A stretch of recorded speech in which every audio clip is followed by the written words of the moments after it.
हमारे सभी मेरे पिता तुल्य बुजुर्ग नौजवान साथी, मेरी माताएं, मेरी बहनें, जो गर्मी में ऐसी परिस्थितियों में इतनी देर से आप लोग यहाँ पे आप बैठे हैं और आपने जो आशीर्वाद दिया है, मैं आप सबको अपनी तरफ से आज के इस कार्यक्रम की सफलता पे बहुत बहुत मैं बधाई देना चाहता हूं, आपको बहुत बहुत मुबारकबाद देना चाहता हूं।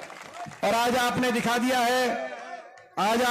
दिया है कि श्रमिक की क्या शक्ति होती है, श्रमिक की और मेहनतकश की जो ताकत है, उस ताकत का एहसास आज आपने रोहतक के इस पुराने ITI के ग्राउंड ढींगड़ा, यहां पर हमारे इस ग्राउंड के अंदर कराने का आपने मदन लाल ढींगरा जी के नाम से जो है उसमें आपने कराने का काम किया है। ये आज इतनी बड़ी लंबी ये मीटिंग चली, इतनी गर्मी में चली, इतनी बड़ी संख्या में आप पहुंचे, दूर दूर से पहुंचे, और मैं आपको ये आश्वासन दिलाना चाहता हूं, ये जो मनरेगा से जुड़ा हुआ ये आंदोलन है, और इस आंदोलन से जुड़ा हुआ एक एक व्यक्ति, एक एक परिवार, वो हमारा परिवार है। ये मनरेगा की योजना, जिस योजना का मजाक भारतीय जनता पार्टी वालों ने देश की सबसे बड़ी पंचायत संसद में, जिस संसद में मैं प्रदेश से एकमात्र विपक्ष के सांसद के रूप में मैं उस समय उस क्षण की गवाही में दे सकता हूं जब प्रधानमंत्री जी ने मनरेगा का मजाक उड़ाया, योजना का मजाक उड़ाया। मगर मैं भाजपा वालों को बताना चाहता हूं, ये मनरेगा की योजना एक कांग्रेस पार्टी की विचारधारा से जुड़ी हुई ये एक ऐसी योजना है कि इस योजना से जुड़ा हुआ एक एक व्यक्ति हमारे लिए, हमारे परिवार के समान है। और इस योजना को शुरू भी हमने किया था जब हमारी सरकार थी, केंद्र में भी और प्रदेश में भी जब हमारी सरकार थी तो हमने शुरू भी किया था।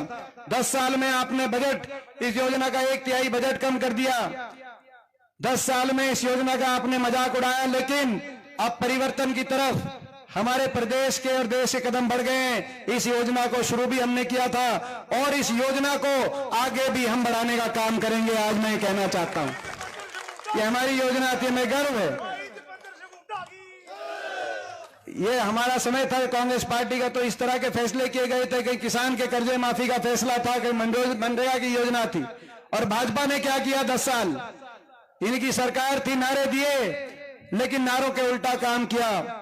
नारा दिया काला धन लाएंगे, सबके बाटे 15 लाख आएंगे। काला धन तो आया नहीं, मगर काले धन वालों को भाजपा में ले आए, नारा बदल गया। काला धन नहीं लाएंगे, मगर काले धन वालों को बीजेपी ज्वाइन कराएंगे। यही बात है ना, नारे बदल गए। कहा था कि डीजल, मेरे को याद है, बहुत हुई महंगाई की मार, पेट्रोल हो गया 50 पार। अब की बार भाजपा सरकार 2014 में नारा था, पेट्रोल 50 पे पहुंचा था। बोला था गैस सिलेंडर हो गया 400 पार। अब की बार भाजपा सरकार, बहुत हुई महंगाई की मार, ये नारे थे। लेकिन ना तो पेट्रोल सस्ता हुआ, ना डीजल सस्ता हुआ, ना गैस का सिलेंडर सस्ता हुआ, ना बिजली का बिल सस्ता हुआ। 10 साल में बढ़ी तो केवल महंगाई बढ़ी। 2 करोड़ रोजगार का वायदा था, रोजगार दिया नहीं। 10 साल में बढ़ी तो बेरोजगारी बढ़ी। भ्रष्टाचार मुक्त शासन का नारा था, अगर 10 साल में अगर बढ़ा तो ऐसा भ्रष्टाचार बढ़ा कि कोविड के अंदर, कोरोना के अंदर वैक्सीन लगाने वाली कंपनी से भी 450 करोड़ का चंदा भारतीय जनता पार्टी ने लिया। हमें समझ में नहीं आया कि उस वैक्सीन में क्या कमी थी, उस वैक्सीन में क्या कमी थी कि उस वैक्सीन बनाने वाले को 450 करोड़ का चंदा बीजेपी वालों को देना पड़ा, जो अब सुप्रीम कोर्ट ने जिस बात को उजागर किया है। अगर कमी थी तो लगवाया क्यों, और अगर उस वैक्सीन में कोई कमी नहीं थी तो फिर आपने चंदा लिया क्यों? आज भाजपा ने 10 साल में कोई काम नहीं किया, लेकिन हरियाणा प्रदेश में तो और भी बुरा हाल हुआ। देश में तो जो हुआ वो हुआ, मगर हरियाणा प्रदेश, जो प्रदेश देश में 2014 से पहले जब भाजपा की सरकार बनी, उससे पहले कांग्रेस शासन में जो प्रदेश देश में प्रति व्यक्ति आय, प्रति व्यक्ति निवेश में देश में नंबर 1 था। हरियाणा विकास दर में देश में नंबर 1 था।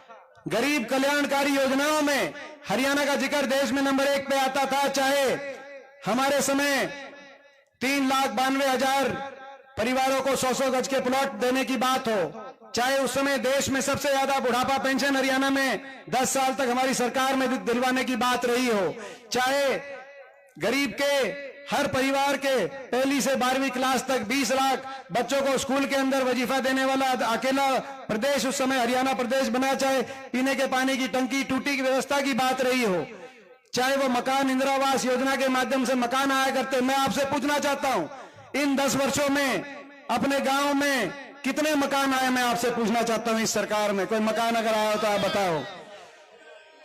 कितने प्लॉट मिले? 100 गज के कोई प्लॉट मिले हो तो आप ये बताओ ना। प्लॉट की स्कीम खत्म कर दी, मकान की स्कीम खत्म कर दी, पीने के पानी की टंकी की टूटी स्कीम खत्म कर दी, वजीफे की स्कीम आदि कर दी, पीडीएस पे राशन पे हमारे समय चीनी तेल और दाल उपलब्ध होती थी। 10 साल तक कुछ दिया नहीं, और 10 साल के बाद अब चुनाव के समय केवल जो करना चाहते हैं काम केवल चुनाव में वोट लेने के लिए करना चाहते हैं। 10 साल तक क्या किया आपने? रोजगार दिया नहीं।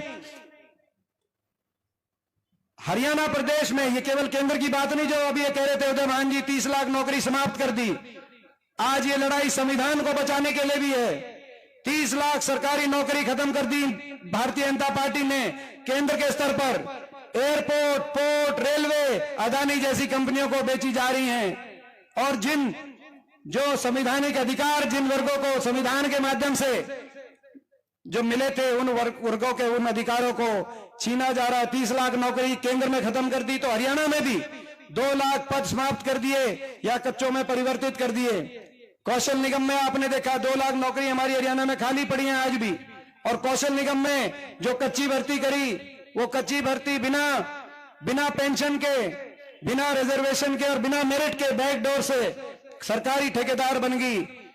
पक्की नौकरी तो दे नहीं रहे और इजराइल में भेज रहे हैं, जिस इजराइल से दूसरे देशों के नागरिक, जहां से नेपाल अपने नागरिकों को, बांग्लादेश अपने नागरिकों को हवाई जहाज से वहां से उनके अपने नागरिकों को युद्ध क्षेत्र से बचाकर वापस घर ला रहे हैं, वहां पे इजराइल के युद्ध क्षेत्र में काम करने के लिए ठेकेदारी के माध्यम से हरियाणा सरकार हरियाणा के नौजवान को एडवर्टाइज करके नौकरी उधर देने का आज काम कर। ये स्थिति आज नौकरी, और ये मैं कहना चाहता हूं ये लड़ाई संविधान को बचाने के लिए भी है। जैसे हमने कहा आज संविधान पे भी आक्रमण हो रहा है चारों तरफ, और मगर हम इनको कहना चाहते हैं ये वो संविधान है जिस संविधान में बाबा साहब भीमराव अंबेडकर जी के नेतृत्व में जब संविधान जो बना, उस संविधान में बाबा साहब के नेतृत्व में हमारे पूर्वज में स्वर्गीय दादाजी चौधरी रणबीर सिंह हुड्डा जी के भी दस्तखत उसी संविधान में, क्योंकि वो संविधान निर्वाती सभा के सदस्य थे, उनके दस्तखत भी उस संविधान में मौजूद हैं। और मैं चुनौती देके कहना चाहता हूं भाई बीजेपी वालों को, ये जो संविधान है इस संविधान के आधार पर 70-75 साल में देश आगे बढ़ा है। जो आप कहते नहीं कुछ हुआ, संविधान बना था, इन 70-75 साल में देश की नींव रखी थी और उस नींव पे देश आगे बढ़ा है। इस संविधान को 1 इंच भी हम हिलने नहीं देंगे, इस संविधान को बदलने नहीं देंगे। आज चुनौती के साथ मैं कहना चाहता हूं, और यही बात है, यही कारण है जो अभी कहा जय उदय भान जी ने कल हमारा जब घोषणा पत्र आया तो उस घोषणा पत्र में आया कि संविधान के साथ छेड़छाड़ नहीं होने देंगे, और 30 लाख पक्की सरकारी नौकरी पूरे आरक्षण के प्रावधानों के साथ केंद्र सरकार में कांग्रेस की सरकार आते ही हम नौकरी निकालने का काम करेंगे। तो हरियाणा में भी ये जो 2-2.5 लाख पद समाप्त कर दिए इन्होंने, जिस दिन आपकी सरकार हरियाणा में बनेगी तो इन 2-2.5 लाख पदों को तुरंत पक्की भर्ती, समयबद्ध और पारदर्शी पक्की भर्ती हरियाणा में भी इन 2.5 लाख पदों को हरियाणा के नौजवान को दिलवाने का हम काम करेंगे। हरियाणा में जैसे मैंने कहा कि जो हरियाणा देश में विकास में आगे था, आज इन्होंने क्या किया, वही हरियाणा 10 साल की सरकार के बाद विकास में तो 18वें पायदान पे, मगर देश में नंबर 1 हरियाणा बन गया। तो आज देश में बेरोजगारी में देश में नंबर 1 हरियाणा। दिल्ली के 3 तरफ बसा हरियाणा, जहां सबसे ज्यादा रोजगार होना चाहिए, वहां हर घर में एक पढ़ा लिखा नौजवान, बेरोजगारों की कतार में बेरोजगारों की फौज खड़ी कर दी हरियाणा में। मैं पूछना चाहता हूं आपसे, आज हरियाणा बेरोजगारी में देश में नंबर 1 बना है, तो उसकी उसका दर्द हर घर में हो रहा है कि नहीं हो रहा, मैं आपसे पूछना चाहता हूं। अपनी आज आप सामने बैठे हो, आज बेरोजगारी में देश में नंबर 1 हरियाणा बन गया। ऐसी स्थिति आ गई कि बेरोजगारी की चौराहे पे हरियाणा के नौजवान को, पढ़े लिखे नौजवान को खड़ा कर दिया। जाए तो जाए कहां, कोई डिप्रेशन की तरफ, कोई नशे की तरफ, कई अपना घर बार बेचकर विदेश की तरफ, विदेशों में पलायन हो रहा। कई जिलों में ऐसी स्थिति आ गई, हर गांव में कोई ना कोई विदेश की तरफ। आज अग्निवीर योजना से पहले जब पक्की भर्ती होती थी तो हरियाणा का नौजवान देश की सीमा पर जाकर देश की रक्षा करने का संकल्प लेता था। आज जो देश की सीमा पर जाके संकल्प लेता था, वो अमेरिका की सीमा, अमेरिका के बॉर्डर को क्रॉस करके अपनी जान हथेली पे रख के वहां पे मजदूरी करने जाता है। तो पटाखे गांव के अंदर, कई जिलों के अंदर ऐसी स्थिति हो गई। देश में सबसे ज्यादा बेरोजगारी, हरियाणा की पहचान बदल दी।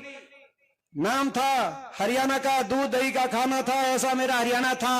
अब नशे में नंबर 1 हरियाणा बन गया 10 साल की बीजेपी की सरकार के बाद। अब पंजाब से भी ज्यादा नशे के मामले आज हरियाणा के अंदर आ गए। आज ऐसी स्थिति आपने बना दी हरियाणा में, क्योंकि 10 साल में ना तो कोई उद्योग लगाया, ना कोई फैक्ट्री लगाई, ना कोई निवेश हुआ, ना कोई औद्योगिक क्षेत्र स्थापित किया। सरकारी नौकरी आपने खत्म कर दी, फौज में जाते थे वहां भर्ती आपने बंद कर दी।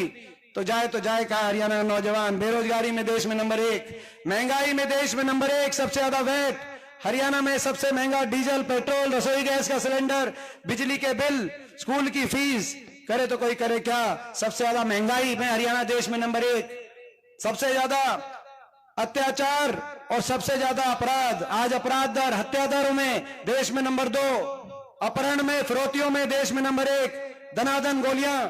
आज एक हरियाणा के अलग अलग कस्बों में कहीं फिरौती मांगी जा रही है, व्यापारी पलायन कर रहे हैं। ऐसी स्थिति आ गई हरियाणा के अंदर।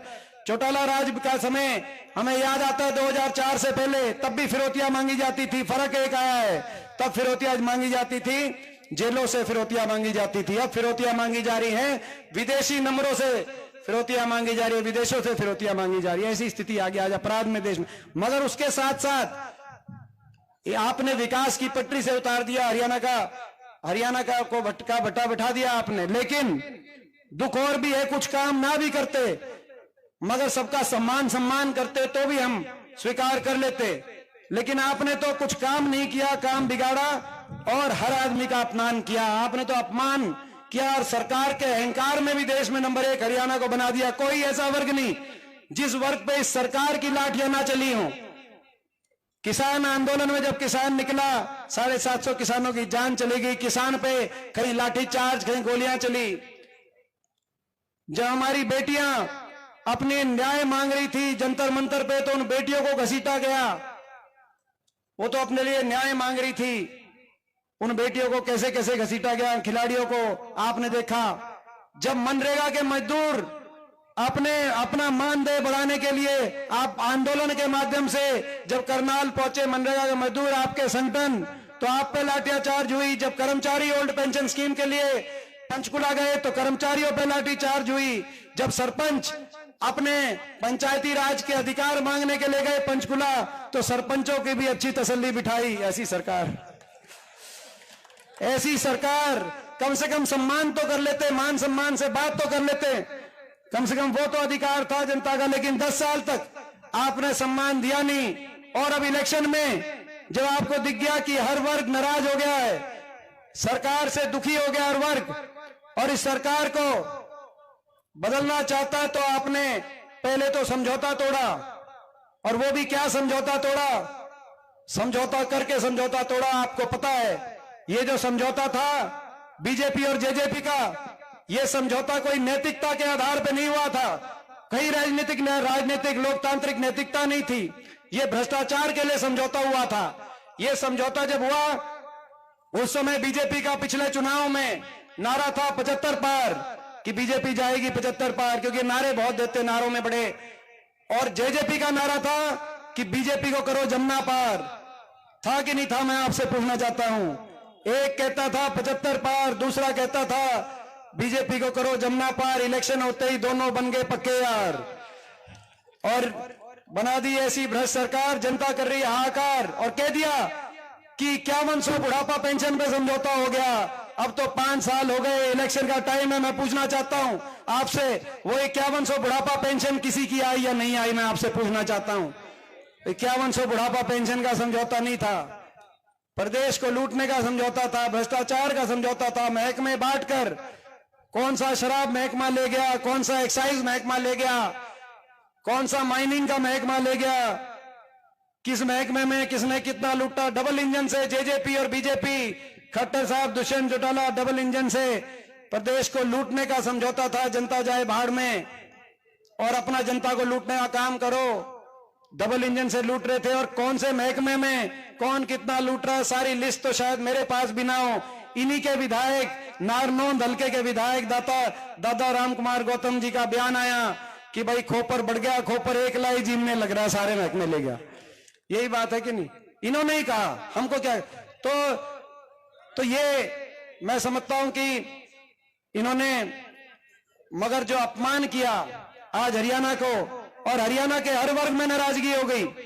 इनको पता चल गया नाराजगी का, और नाराजगी का पता चल गया तो समझौता तोड़ दिया। चुनाव 5 साल लूटने के बाद, इलेक्शन से 1 हफ्ते पहले समझौता तोड़ दिया। मुख्यमंत्री भी बदल दिए, उप मुख्यमंत्री भी बदल दिए जब पता चल गया कि यह सरकार जारी है। अब कह रहे लोकसभा के भी जो उम्मीदवार डिक्लेयर करें, 3-4 दिन से चल रहा है, वो भी बदलेंगे 3-4 सीटों पे। अब आप लोकसभा के उम्मीदवार क्या बदलोगे? अब आप मुख्यमंत्री और उप मुख्यमंत्री के चेहरे क्या बदलोगे? अब तो जनता जनार्दन है, अब जनता जनार्दन सरकार ही बदलेगी। मैं भाजपा को कहना चाहता हूं, और सरकार बदलेगी। और निश्चित तौर से हरियाणा में कांग्रेस पार्टी की चौधरी उपेंद्र सिंह हुड्डा जी के नेतृत्व में, चौधरी उदय भान जी की अध्यक्षता में सरकार बनेगी। और सरकार बनते ही हम कुछ काम करेंगे, जिन कामों का मैं आपसे सामने जिक्र करना चाहता हूं। पहली कलम से सबसे पहले सरकार बनते ही 3 महीने के बाद जब हरियाणा में चुनाव, उसके बाद सरकार बनेगी। जो हरियाणा के बड़े बुजुर्गों के साथ धोखा हुआ 5100 पेंशनों के नाम से, उस विश्वासघात का बदला लेंगे। और 3 महीने के बाद, चुनाव के बाद, हरियाणा में सर्वाधिक, देश में सबसे ज्यादा 6000 बुढ़ापा पेंशन करने का हम काम करेंगे आते ही पहली कलम। और ये नहीं कि वायदा कर दिया और मगर तारीख नहीं बताएंगे, 5 साल तक यूं चलाएंगे जैसे इन्होंने कर दिया, 5100 पेंशन आई नहीं। हम तारीख भी बताते हैं। जिस दिन चुनाव हुआ, सितंबर में हुआ, तो भाई 1 अक्टूबर से, और अक्टूबर में हुआ तो 1 नवंबर से, जिस महीने में चुनाव हुआ उसके अगले महीने 1 तारीख से 6000 बुढ़ापा पेंशन, ताकि एक घर में 2 पेंशन आए, तो एक घर में 2 पेंशन आए तो एक तनख्वाह जैसी आ जाए। इसके साथ साथ महंगाई की जो ये मार, अदानी जैसे समूहों के साथ बिजली के समझौते बदल दिए इन्होंने। एक बिजली का थर्मल का कारखाना लगाया नहीं। हमारे समय 4 थर्मल के कारखाने लगे थे और सस्ती बिजली मिल रही थी, लेकिन इन्होंने नया कारखाना लगाया नहीं, समझौते बदल दिए, और आज महंगी बिजली देनी पड़ रही है हरियाणा प्रदेश को। तो हरियाणा प्रदेश में हर बिजली उपभोक्ता को महंगाई से राहत देने के लिए 300 यूनिट फ्री बिजली देने का हम काम करेंगे हर बिजली उपभोक्ता को, ताकि आज बिजली के जो बिल आ रहे हैं आज राहत मिले। इसके साथ साथ जो हमारे 100 गज का प्लॉट की जो स्कीम चल रही थी, उस 100 गज के प्लॉट में 100 गज के प्लॉट की स्कीम को दोबारा शुरू करेंगे। एससी वर्ग के हमारे परिवार, बीसीए वर्ग के हमारे परिवार, एससी वर्ग के, बीसीए वर्ग के, बीपीएल के, छत्तीस बिरादरी के परिवार, और मनरेगा के जो कार्ड बने हुए हैं उन सबको भी उसमें शामिल कर जितने परिवारों को 100 गज के प्लॉट मिल गए थे, हमारे समय 3,92,000 परिवारों को वहां पर इंदिरा आवास योजना से 3.5 लाख की मदद से वहां पे मकान बनवाने का काम करेंगे। और जिनको प्लॉट नहीं मिले थे, हर परिवार को प्लॉट दिलवाने का हम काम करेंगे। और उन कॉलोनियों को, और हमें पता है, और हमें समझ है कई जगह प्लॉट मिल गए, लेकिन वहां पे कॉलोनियों में विकास कार्य नहीं हुए, कहीं कब्जे नहीं मिले, कई तरह की समस्याएं, तो काम कोई अधूरा नहीं छोड़ेंगे। उन प्लॉट्स की जो कॉलोनी है, उन कॉलोनियों को जो है विकसित करके, ये जो अपने सब सारे घर बनवा के और बढ़िया विकसित करवा के उन कॉलोनियों को, ताकि पूरी सुविधा मिल सके, ये हम करने का काम करेंगे। इसी तरीके से हमारे जो आज सिलेंडर जो 400 रुपए में था कांग्रेस की सरकार में, इनके समय 1100 तक पहुंच गया, अब इलेक्शन में थोड़ा सस्ता कर दिया, लेकिन 10 साल तक महंगाई की मार। राजस्थान में कांग्रेस पार्टी की तर्ज में हर महिला को हरियाणा में 500 रुपए सिलेंडर दिलवाने, 500 रुपए में गैस सिलेंडर दिलवाने का हम काम करेंगे, ये भी हमारा संकल्प है। अब मनरेगा पे आता हूं मैं। अब मनरेगा पर मैं मनरेगा पे आता हूं, फिर आखिर में एक राजनीतिक बात भी मनरेगा की, जहां तक अभी मैं धन्यवाद करता हूं चौधरी उदय भान जी ने जो आज एक बात कही, बहुत बड़ी बात करी, उनका हम धन्यवाद करते हैं कि मनरेगा की जो आपकी जो मैं सारी बोल लूंगा एक एक करके, मनरेगा की जो उदय भान जी ने जो बात कही, हम उनका धन्यवाद करते हैं कि भाई जो मनरेगा की हमारी जो दिहाड़ी है, क्योंकि 400 रुपए कांग्रेस ने फैसला किया है कि केंद्र में 400 रुपए की दिहाड़ी केंद्र सरकार में मिलेगी, केंद्र सरकार की तरफ से, कल ये हमारे घोषणा पत्र में आ गया, और 200 रुपए हरियाणा की तरफ से जुड़वाकर तो जो आपकी है 600 रुपए मनरेगा की दिहाड़ी कराने का हम काम करेंगे। दूसरी हमारी मनरेगा को लेकर राजस्थान में कांग्रेस पार्टी के तर्ज पे हरियाणा में कांग्रेस पार्टी की सरकार बनी, तो राजस्थान की कांग्रेस पार्टी की तर्ज पर भाई 100 दिन से बढ़ाकर 150 दिन का मनरेगा कराने का हम काम करेंगे, जो राजस्थान के अंदर जो हमारी।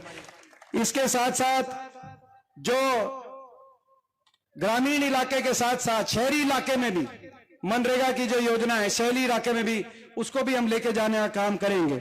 उसके साथ साथ जो मनरेगा के मेट को प्रतिमाह वेतन और सरकारी कर्मचारी का दर्जा की जो आपकी मांग है, उसको भी हम पूरा कराने का काम करेंगे, जो आपने ये जो बात जो आपने कही है। और उसके साथ साथ मनरेगा के जो मजदूर हैं उनको, और जो जिनके कार्ड बने 100 गज के रिहायशी प्लॉट के लिए उनको एलिजिबल कराने का, 100 गज के प्लॉट में, जैसे मैंने कहा कि 100 गज की स्कीम में एससी वर्ग के हमारे सारे परिवार, बीसीए वर्ग के हमारे परिवार, बीपीएल के हमारे परिवार, और मनरेगा के जो सारे जो जॉब कार्ड हैं उससे सारे जो परिवार हैं उनको हम उसमें शामिल कराने का काम करेंगे। जैसे मैंने कहा कि भाई ये जो है ये मनरेगा हमारी योजना है, जिसका जब जिसकी खिल्ली उड़ाई गई देश की सबसे बड़ी पंचायत में, उसकी गवाही मैंने दी, मैं अकेला विपक्ष का सांसद था।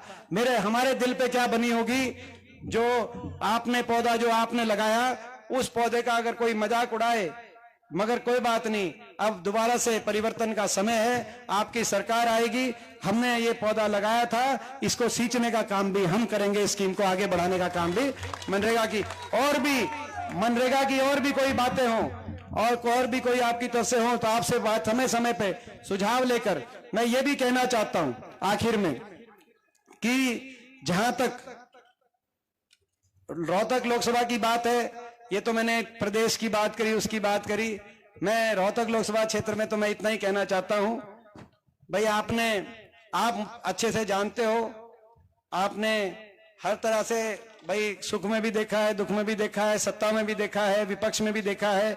शायद मैंने इतने वर्षों में चाहे एक दिन भी शायद मैं घर नहीं रुका हूं, मैं शायद अपना जो है, मैंने तो ना कभी अपना घर देखा, ना परिवार देखा, ना सेहत देखी। मैं तो जहां आपने कहा, जब से आपने कहा, जहां आपने कहा, मैंने तो देखो भाई सारी जवानी, अपना सारा जीवन मैंने ईमानदारी से, और मेरी यही कोशिश रही कि भाई हमारा इलाका आगे जाए, इलाके में विकास कार्य हो, देश में हमारे देश के मानचित्र पे आए हमारा इलाका।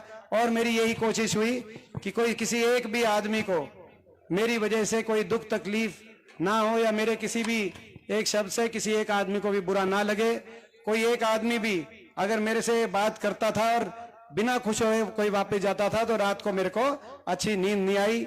मैंने अपनी तरफ से भाई जो हो सकता था, और मैं यही कह सकता हूं कि भाई आपके आशीर्वाद से भाई अगर मौका मिलेगा तो मेरी यही कोशिश होगी कि अपना हरियाणा देश में विकास में आगे जाए, और मेरा लोकसभा क्षेत्र दोबारा से देश के विकास के मानचित्र पे पहुंचे।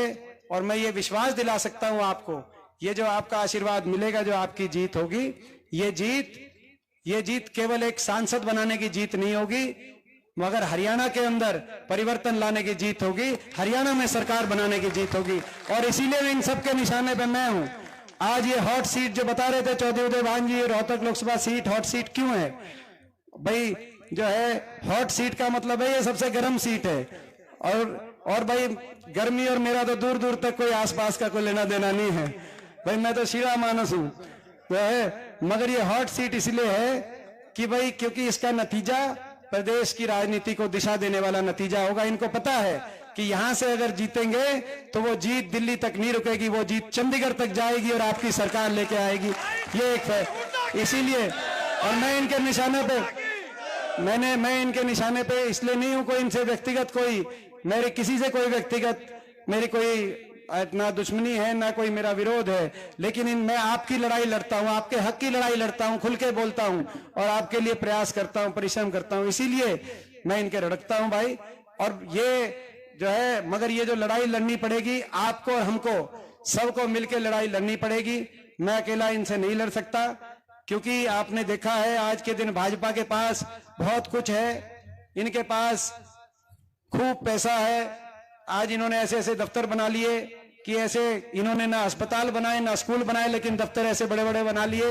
तो भाई इनके पास पैसा भी है, मीडिया भी इनके पास है, और धनबल भी, मीडिया बल भी और सरकारी तंत्र बल भी। आपने देखा कैसे लोकतंत्र का गला घोटा जा रहा है। एक महीने में दो मुख्यमंत्री, दिल्ली के मुख्यमंत्री अरविंद केजरीवाल जी और जो झारखंड के मुख्यमंत्री थे हेमंत सोरेन जी, एक महीने में 2 मुख्यमंत्रियों के घर पे ईडी पहुंच गई, और दोनों एक कार्यालय पे और दूसरे के घर पे, और दोनों को आज जेल में डालने का काम। और लोकतंत्र का गला कैसे घोटा जाता है इसका नजारा आपके इस बेटे ने पिछले मेरे लोकसभा चुनाव में, इसका नजारा मैंने 2019 में करीब से देख लिया था। आपने भी उसका नजारा चंडीगढ़ मेयर की गिनती में, जिसके आपने वीडियो, आपने चंडीगढ़ की मेयर की गिनती में उसका नजारा देख लिया होगा कि लोकतंत्र का कैसा गला घोटा जाता है। तो भाई इनके पास बहुत कुछ है, तो इनसे लड़ने के लिए मेरे पास कुछ है। तो भाई आपका आशीर्वाद है, उस आशीर्वाद में आप कमी मत छोड़ना। मैं आज आपसे हाथ जोड़ के ये विनती करना चाहता हूं। तो भाई मैं आप सबसे पूछना चाहता हूं कि भैया आपका इस आशीर्वाद में कोई कमी तो नहीं छोड़ोगे? भाई आप सबसे पूछना चाहता हूं। बहुत बहुत धन्यवाद। और मैं एक बार आपको बधाई देते हुए अब एक माला के माध्यम से सबका स्वागत करेंगे। और मैं कहना चाहता हूं, किसान मजदूर एकता, मनरेगा मेट श्रमिक मजदूर एकता, मनरेगा मजदूर एकता। भाई सभी साथियों से